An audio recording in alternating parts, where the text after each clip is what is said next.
নমস্কার, Assam prime network থেকে আমি ইন্দ্রাণী আপনাদের স্বাগত জানাচ্ছি। মহাশিবরাত্রিকে ঘিরে দক্ষিণ অসমের ঐতিহ্যবাহী শৈবতীর্থ ভুবন তীর্থে পুণ্যার্থীর ঢল নামতে দেখা গেছে।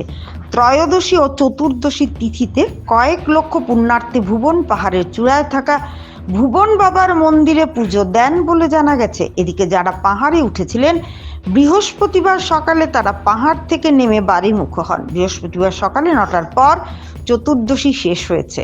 চতুর্দশী তিথিতে ভুবন বাবার পুজো দিতে বুধবার সকাল থেকে পাহাড়ে চড়তে দেখা গেছে শিব ভক্তদের।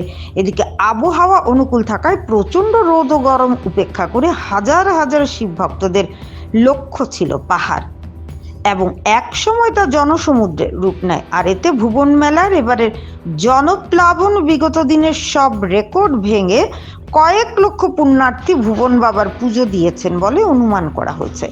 এদিকে এবার ভুবন মেলাকে কেন্দ্র করে কঠোর নিরাপত্তার ব্যবস্থা করা হয়েছে কাছাড় জেলা প্রশাসনের পক্ষ থেকে। ভুবন পাহাড়ে ওঠার কৃষ্ণপুর ও মতিনগর দুটি রাস্তা বিভিন্ন স্থানে পুলিশ মোতায়েন করা হয়েছে। পুলিশ, মহিলা পুলিশ, সিআরপিএফ জওয়ান, এডিআরএফ বাহিনী এছাড়া অসম আবগারি বিভাগের পক্ষ থেকে দুটি রাস্তায় চেকিং গেট বসানো হয়েছে।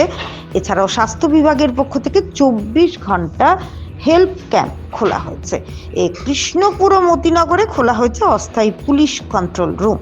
এদিকে অন্যান্য বছরের মতো এবারও ভুবন তীর্থে আসা পুণ্যার্থীদের সেবায় এগিয়ে এসেছেন বিভিন্ন ক্লাব ও সংগঠন। কৃষ্ণপুর ও মতিনগর দুটি রাস্তা বিভিন্ন সংগঠনের পক্ষ থেকে তীর্থযাত্রীদের মধ্যে পানীয় জল, খিচুড়ি বন্টন করা হচ্ছে।